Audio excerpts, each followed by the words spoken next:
adiantar um pouquinho aqui no conteúdo, acho que será preciso diante do tempo. Vamos lá. Em termos de legislação, o que é que nós temos? Temos como público-alvo aquele definido pela LDB de 96, que são as pessoas, né? Quem são, né? Na verdade, o público da educação especial. Não vamos esquecer, são 3 categorias: pessoa com deficiência, pessoas com transtornos globais de desenvolvimento e pessoas com altas habilidades ou superdotação, certo?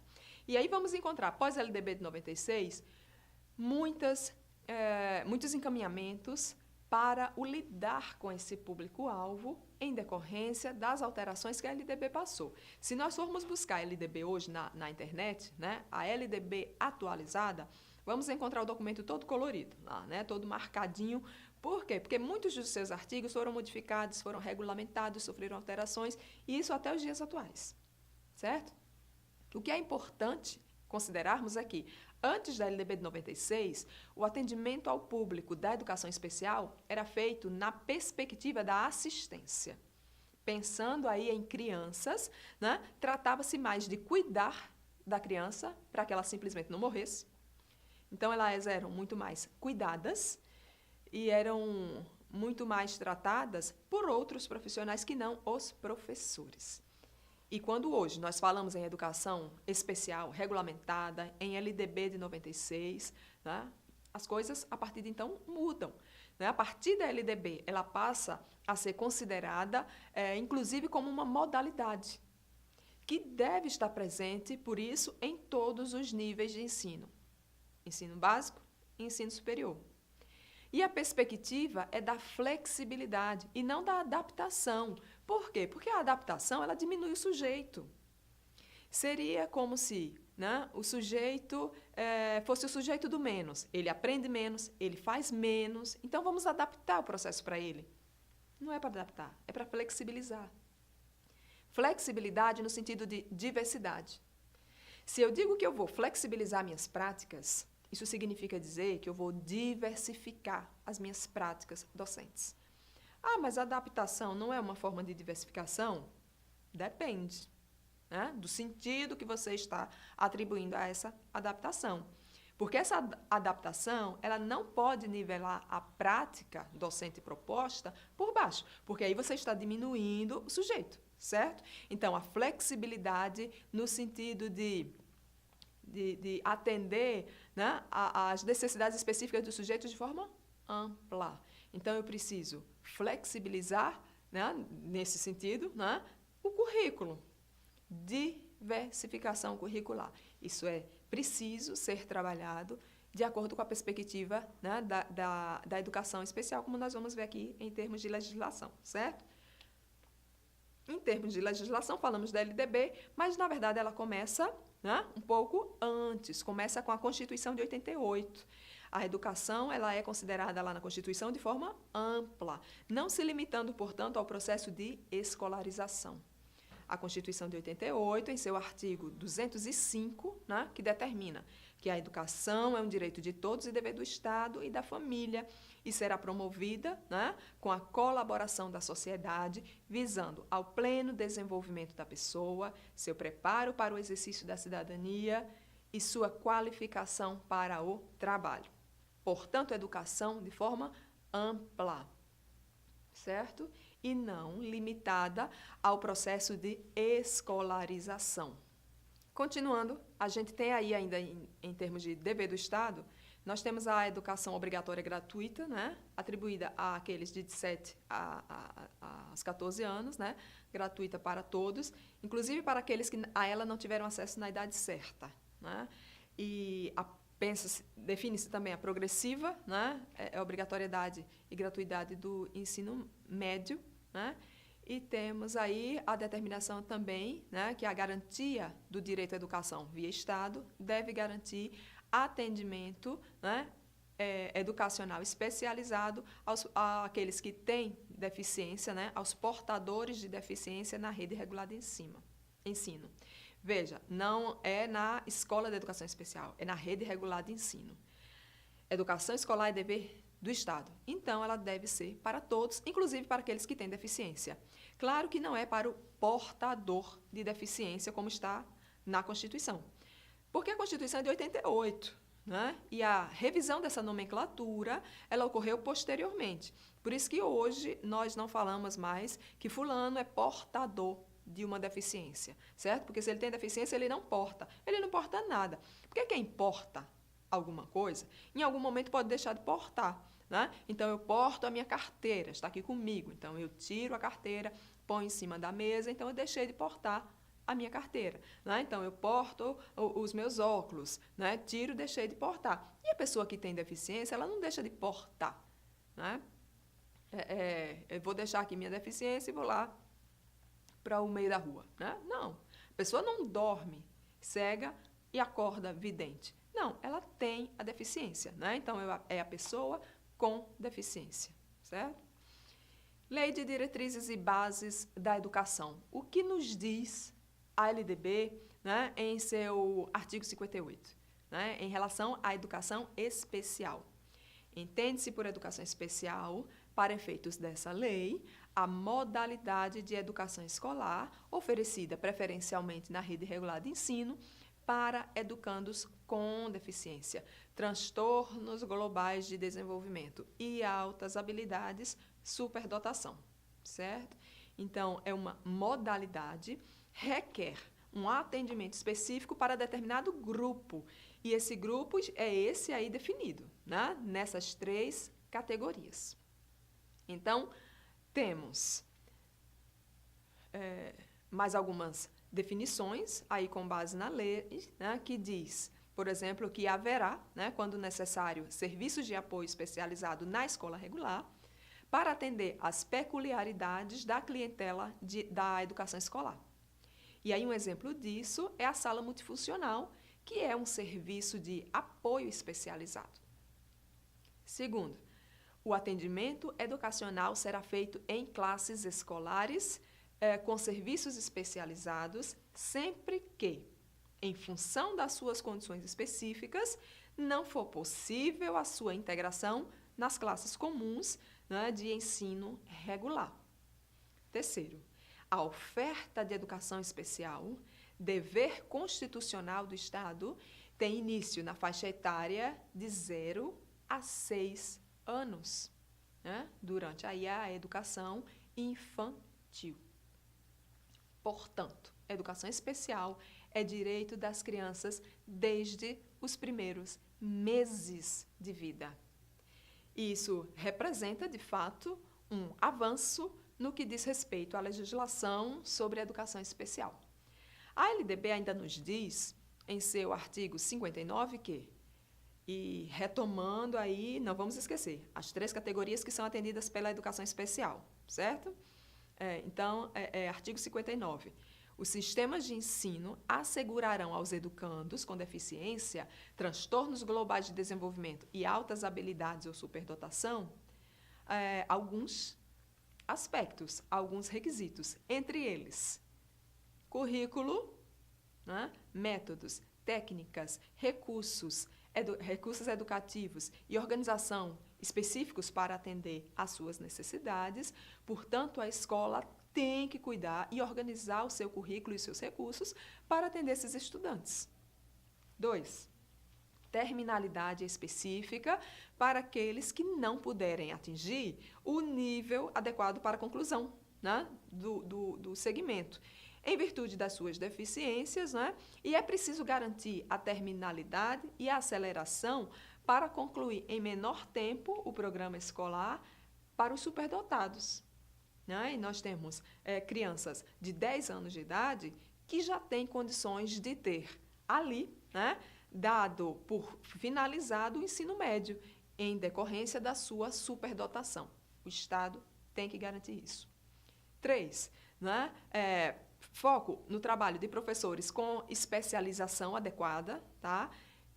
Tanto em nível médio quanto no ensino superior, isso porque nós estamos lidando com a LDB de 96, então o professor ainda considerava-se, né, a formação em nível médio. Mas o fato é que o professor, para o atendimento especializado, ele precisa ter especialização. né? Ele precisa ser capacitado para conseguir, né, promover a integração desses educandos nas classes comuns. Isso significa o quê? Que é preciso, muitas vezes, né? Aliás, é preciso existir sempre a parceria entre os professores especialistas que trabalham com esses alunos no contraturno, né? Parceria desses professores especialistas, né, com aqueles professores que são capacitados e que atuam nas salas comuns. Mas tem outros aspectos a serem considerados, né?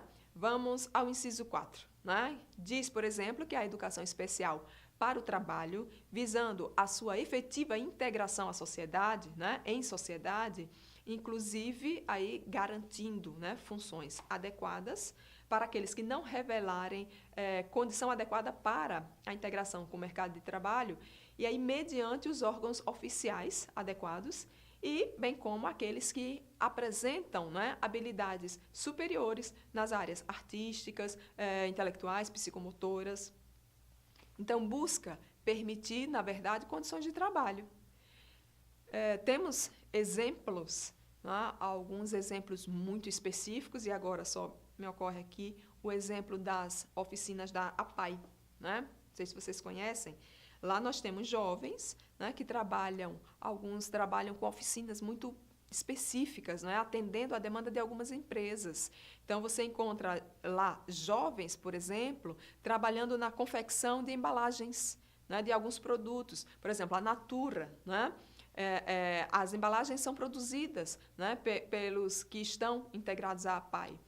Então, é preciso que o Estado garanta também, né, um incentivo para as empresas, né, para que elas contratem pessoas com deficiência, certo? Mas, né, acesso igualitário, né, aos programas sociais, né, inclusive, né, com atenção ao respectivo nível de ensino escolar em que a pessoa se encontra. Então, é preciso que exista, né, uma rede de apoio, né, para que os direitos sejam garantidos. Né? Nós temos direitos, né? Pelo menos até hoje nós temos direitos garantidos, e aí precisamos garanti-lo, e para isso muitas vezes precisamos de uma rede de apoio, até pela questão informacional. Né? Hoje existem programas, né, específicos, como, por exemplo, o BPC. Né? O que é o BPC? É o benefício da prestação continuada, né? Que não sabemos como é que vai ficar aí nos próximos, né, tempos, mas ele existe. E quem tem deficiência tem direito ao BPC. Tem também a LOAS. Né? O que é LOAS? Lei Orgânica da Assistência Social. Né? De acordo com algumas leis orgânicas de alguns municípios, as pessoas com deficiência têm direito, né, a algumas coisas, e aí vai depender do município, certo? Por exemplo, no município de São Paulo, está lá estabelecido, né, o direito, né, a R$30 mil por ano para ser dado, né, direcionado para a escolarização das crianças com autismo. Então, tem famílias que não sabem disso. Né? Então, é preciso, né, que famílias com crianças autistas, sem saber desse direito, e por isso não estão usufruindo, né, precisa-se dessa rede de apoio e de esclarecimento acerca dos direitos para que essa família busque, né, ter o seu direito atendido. Né?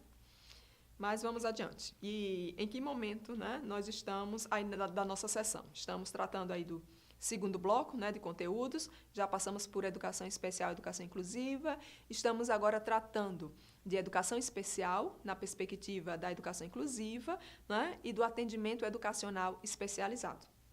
O que é que podemos dizer sobre isso? Podemos dizer o seguinte, que a sociedade ela é formada, obviamente, por pessoas, né? Mas veja, para que possamos refletir.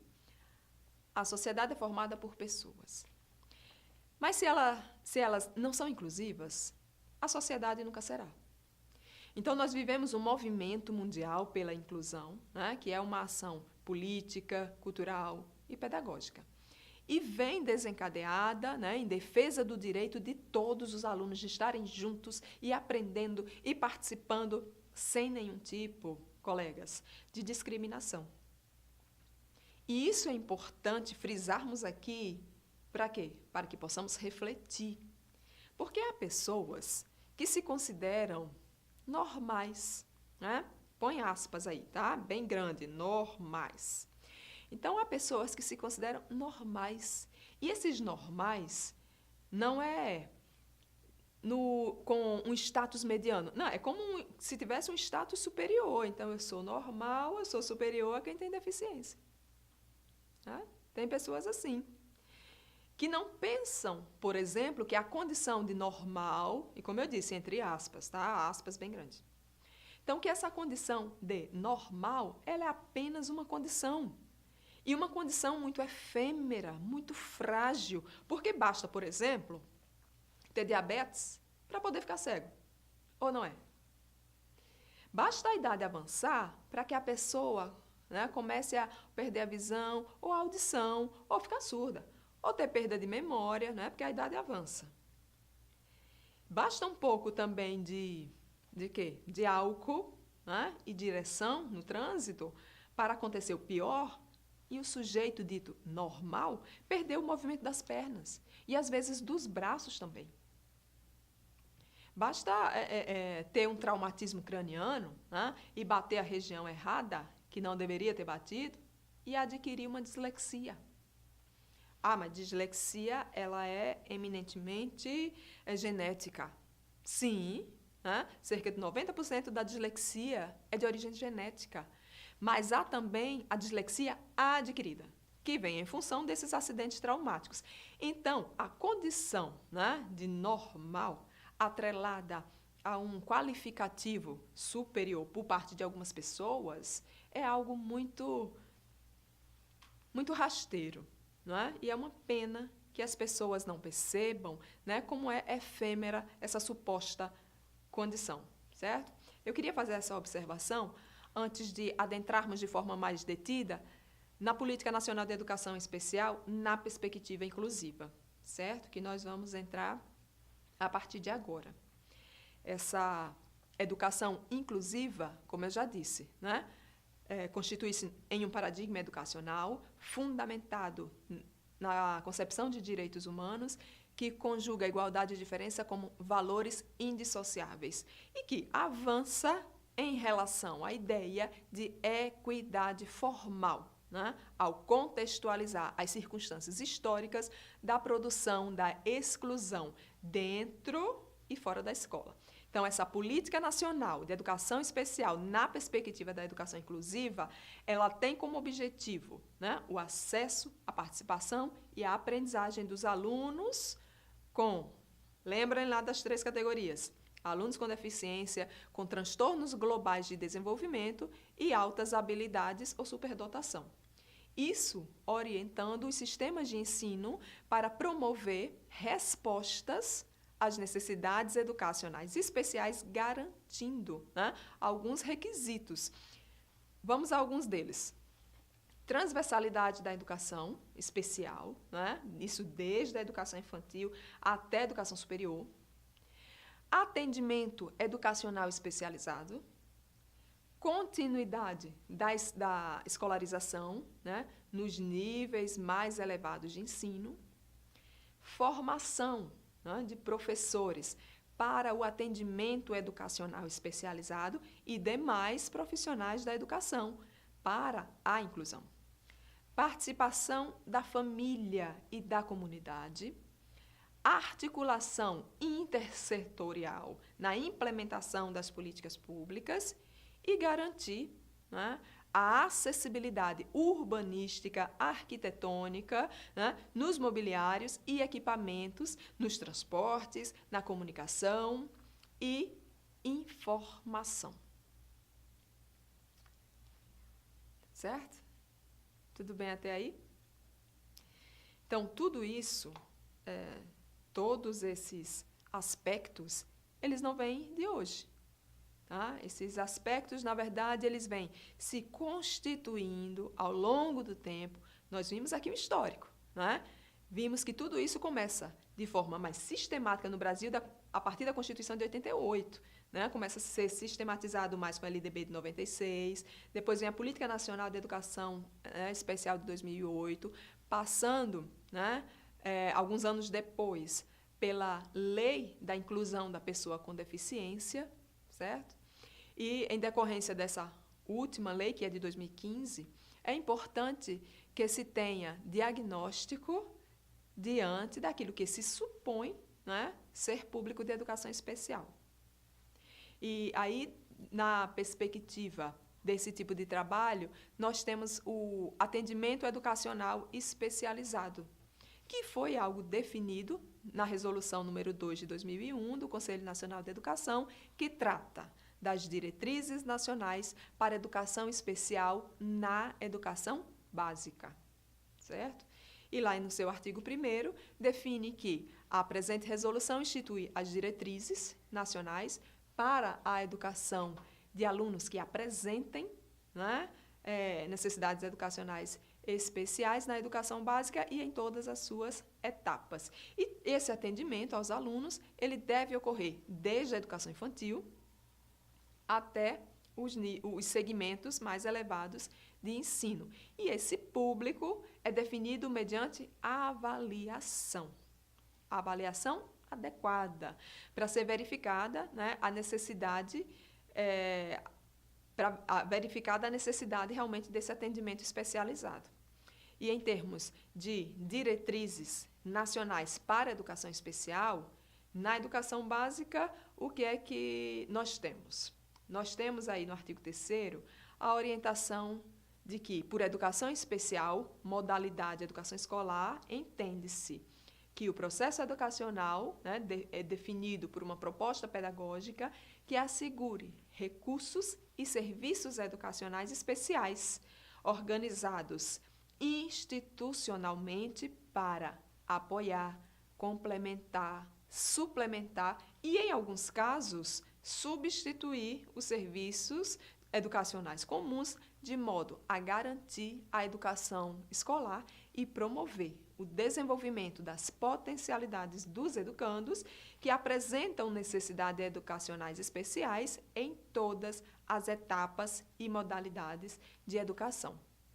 E aí, nesse sentido, os sistemas de ensino devem constituir e fazer funcionar um setor responsável pela educação especial, né, dotado de recursos humanos, recursos materiais e recursos financeiros que viabilizem, que deem sustentação ao processo de construção da educação inclusiva.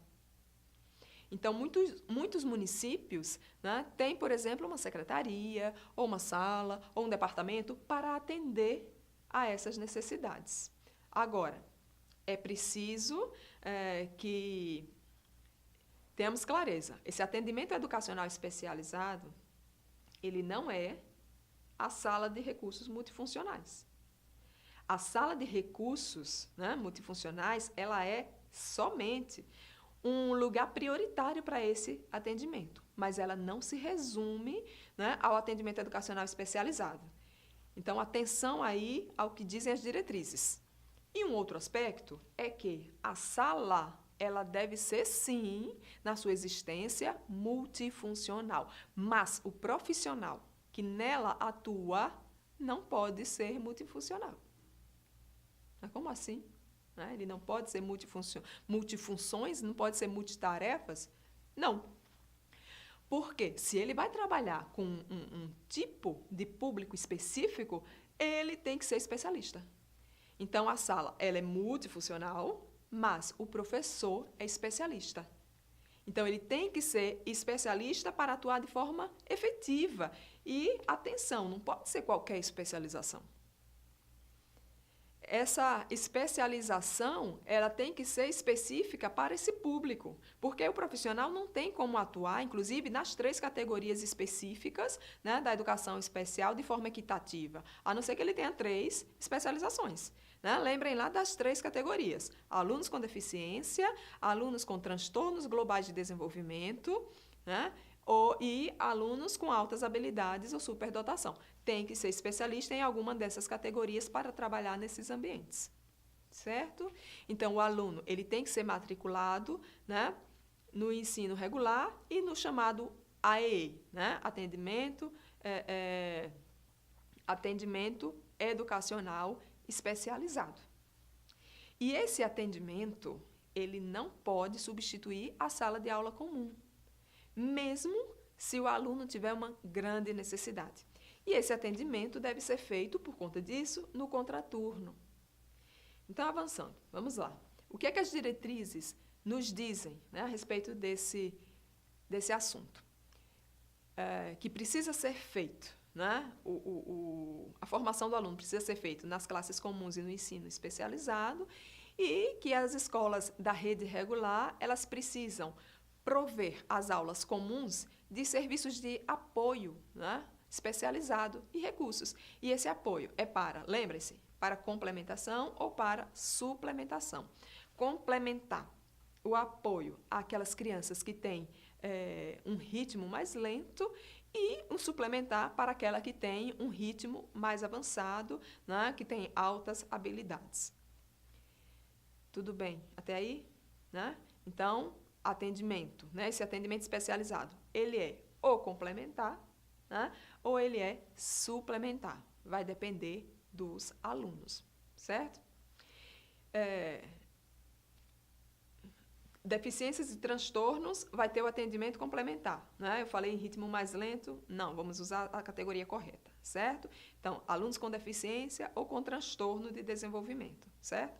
E o suplementar para quem tem alta dotação, né? Que tem altas habilidades. E em termos de docentes, né? Profissionais de educação, é preciso, né? De acordo com a legislação, que o professor da sala, né, sala multifunções, né, sala multifuncional, ele não deve ficar atuando apenas nessa sala. Ele precisa estar em constante articulação com o professor da sala comum, certo? Ah, mas isso é muito difícil. Bom, se é fácil, se é difícil, aí é outra conversa, né? Nós estamos tratando aqui do tema de forma legal. E, em termos legais, é preciso que haja esse trabalho conjunto, certo?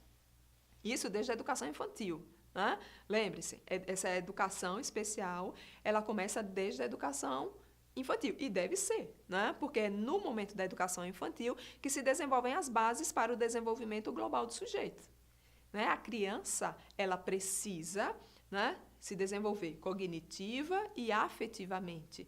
E o cérebro, ele está se construindo no melhor e no maior da sua profundidade, que é o período da infância. O investimento, né, diríamos, né, o investimento no futuro do sujeito está na educação infantil. Quando notamos, por exemplo, uma criança que chega ao quarto 5 anos sem saber conjugar verbos, sem reconhecer as diferentes dimensões de tempo, não significa dizer que ele simplesmente não aprendeu história ou não aprendeu língua portuguesa. Não, é muito mais do que isso. Significa que aquela criança, ela não aprendeu, ela não sabe ainda processar essas coisas, né, no seu cérebro e no seu corpo. E aí você encontra, por exemplo, um adolescente, né? O sujeito, ele chega à adolescência esbarrando nas coisas, derrubando tudo que vê pela frente. Isso pode ser, colegas, falta de noção de espacialidade, né? De coordenação dos movimentos corporais, que são coisas que se aprendem na educação infantil. Então, do nascimento, né, aos 3 anos, aos 6 anos, o atendimento educacional especializado, ele se expressa por meio de serviços de intervenção precoce, que objetivam otimizar o processo de desenvolvimento e aprendizagem em interface com os serviços de saúde e assistência social. Certo? Então, em termos de Política Nacional de Educação Especial, na perspectiva da educação inclusiva, como nós já dissemos, esse atendimento, ele não substitui a sala de aula comum e, ao longo de todo o processo de escolarização, esse atendimento precisa estar articulado com a proposta pedagógica, né, da escola diante das necessidades do aluno. Há uma resolução, né, uma resolução de outubro de 2009, que ela institui as diretrizes operacionais para o atendimento educacional especializado na educação básica, na modalidade educação especial, certo? E ela define o seguinte, que os sistemas de ensino devem matricular os alunos com deficiência, transtornos globais de desenvolvimento e altas habilidades e superdotação nas classes comuns do ensino regular. E no atendimento educacional especializado, ofertado em salas de recursos multifuncionais ou em centros de atendimento educacional especializado da rede pública ou de instituições comunitárias, confessionais, filantrópicas, criadas para esse fim. Lembrando, os professores precisam ser especialistas em pelo menos uma dessas 3 categorias que marcam aí, né, quem são os integrantes do público da educação especial. E esse AEE, né, essa educação especial, esse atendimento especial deve ocorrer em todas as modalidades de educação básica e deve ser realizado prioritariamente nas salas de recursos multifuncionais, como já salientamos, e, conforme o artigo 6º, em caso de AEE em ambiente hospitalar ou domiciliar, ele será ofertado aos alunos pelo respectivo sistema de ensino de forma complementar ou suplementar também. Ou seja, muda o ambiente, mas não muda a orientação. Ela permanece a mesma. O atendimento ele deve ser ou complementar ou suplementar. E aí nós temos, em termos de política ainda, o decreto, não é? 7.611 de 2011, que discorre sobre a educação especial, né? Discorre sobre o atendimento educacional especializado e outros aspectos. E aí o que é que ele define? Né? Que o Estado, né, pensando aí no público-alvo da educação especial, ele deverá adotar algumas diretrizes.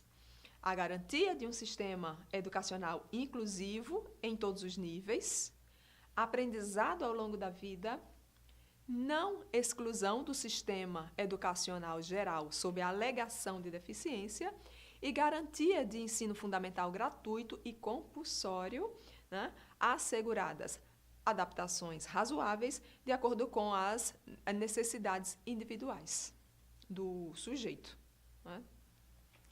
E aí eu chamo a atenção para o apoio suplementar que o público da educação especial tem que ter via nosso sistema de ensino.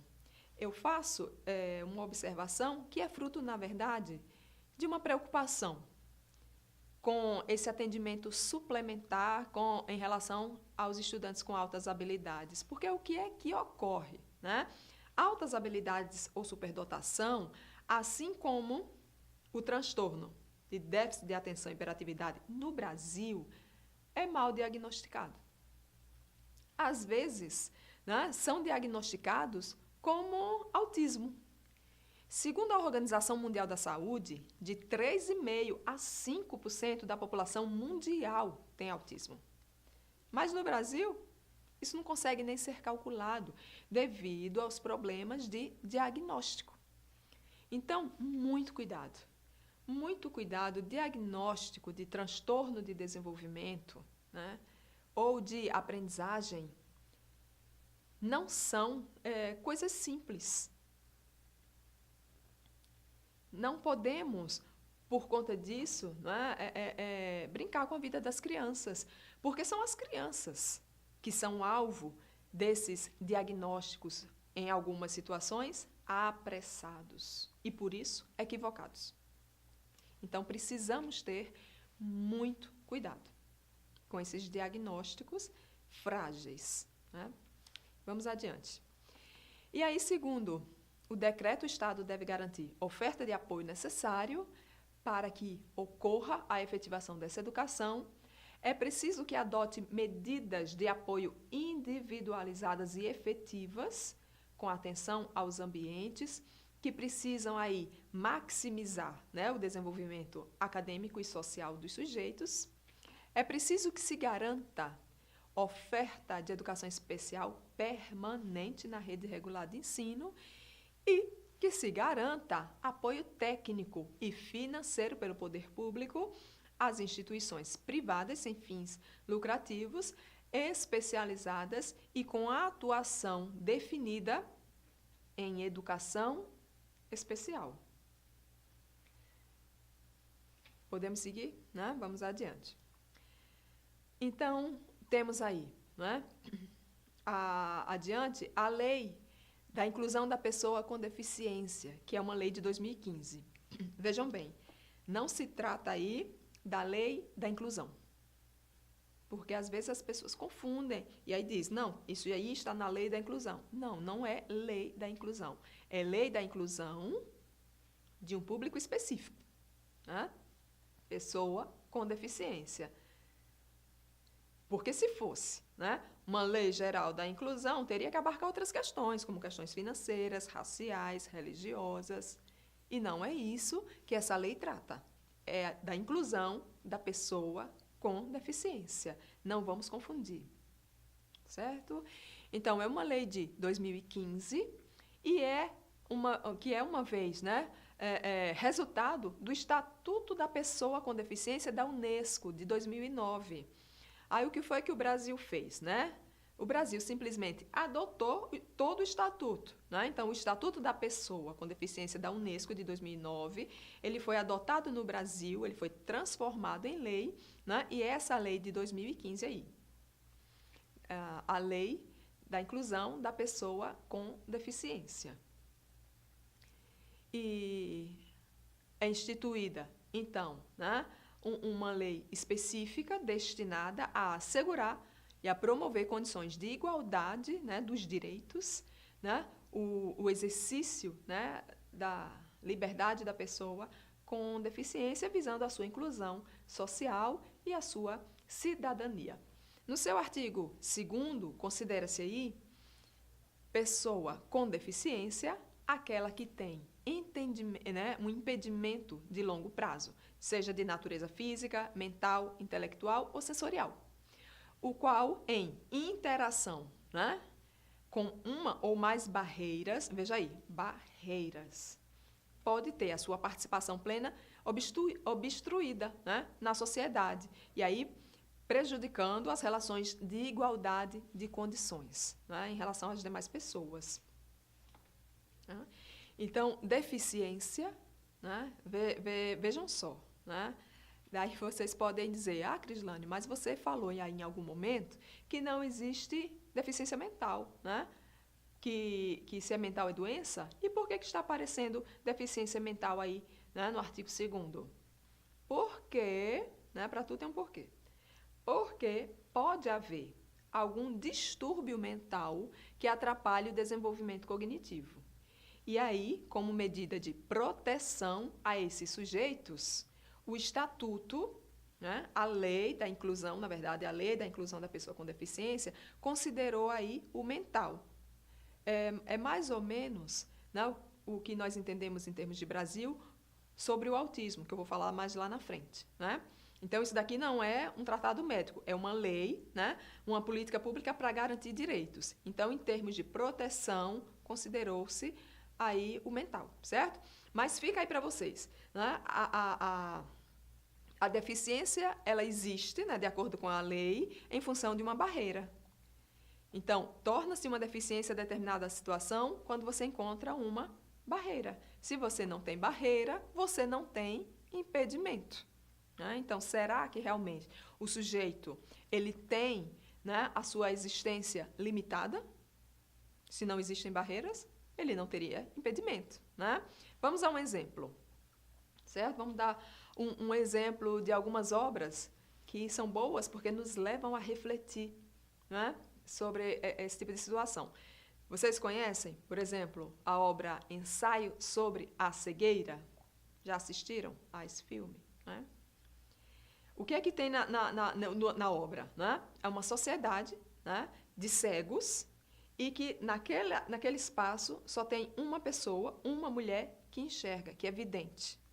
Então, naquela sociedade, quem seria o considerado deficiente? Os cegos ou a única vidente? Né? O que é que nós temos aí nesse filme? Nós temos uma sociedade que foi organizada, pautada para os cegos. Então, a sociedade, ela se prepara para aquilo que ela acredita ser mais recorrente.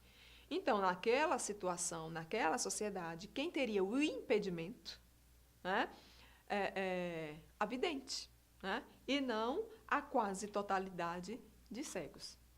Então, vale a pena assistir ao filme. Fica aí a sugestão e o pedido de reflexão. Tudo bem? Vamos lá.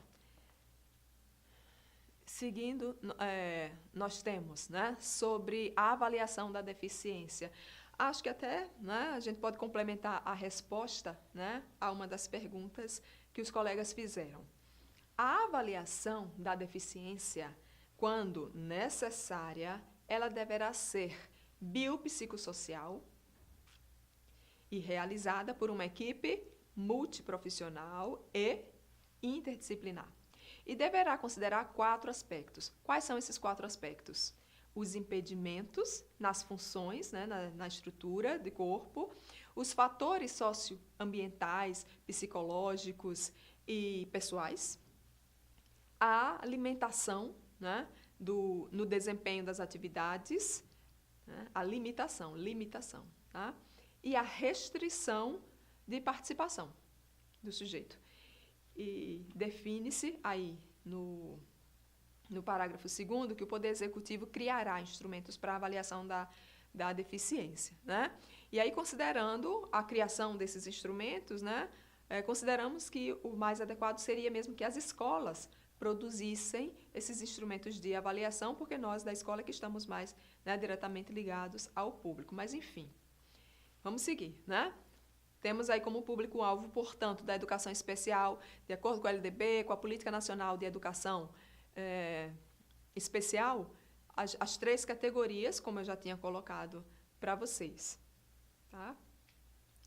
E as pessoas com deficiência, né? E aí a deficiência intelectual, visual, auditiva, física ou surdo-cegueira, né, são as deficiências. Lembrando que, em termos de deficiência, a deficiência múltipla é quando é mais de uma. Porque nós temos aí a surdo-cegueira. A surdo-cegueira não é mais de uma deficiência, é uma só. Significa uma única condição. Ela não é surda e cega, ela é surdo-cega. A surdo-cegueira é uma única condição. Existe um movimento, né, o movimento surdo-cego, que considera a deficiência múltipla, a múltipla como mais de uma, e a surdo-cegueira seria uma deficiência múltipla sensorial, que faz com que, né, ela se torne uma única condição. E nós tivemos no Brasil um aumento significativo de surdos cegos a partir de 2015, né, como uma decorrência do surto, né, provocado pelo Zika vírus, e quando muitas crianças nasceram com microcefalia, né, e o cérebro com um funcionamento surdo-cego, certo? E em termos de transtorno, eu disse que ia falar sobre o autismo, ia fazer uma observação sobre o autismo, é o seguinte: transtornos globais de desenvolvimento. Temos aí o autismo, a síndrome de Asperger e a síndrome de Rett. Nós temos uma lei, tá? Uma lei do autismo, que é de 2014, é uma lei que foi lá assinada pela presidenta Dilma Rousseff, que considera o autismo, né, uma deficiência. O autismo está aí por conta disso, o autismo, né, faz parte da educação especial. E isso não existe em outros países, isso existe no Brasil. E em se tratando no Brasil, pode ser considerado um aspecto positivo. Por quê? Porque o movimento das famílias com autismo fez com que o autismo fosse considerado uma deficiência, funcionou de modo a conseguir que as famílias elas tivessem acesso ao BPC, que é o benefício da prestação continuada. E aí, com a participação de acesso ao BPC, as famílias tinham que ter, né, para terem acesso ao BPC, tinham que ter acesso a ele com a comprovação de que a criança tinha uma deficiência. Do contrário, ele só teria direito se, né, ele comprovasse junto ao autismo uma outra condição, como surdez, né, como cegueira.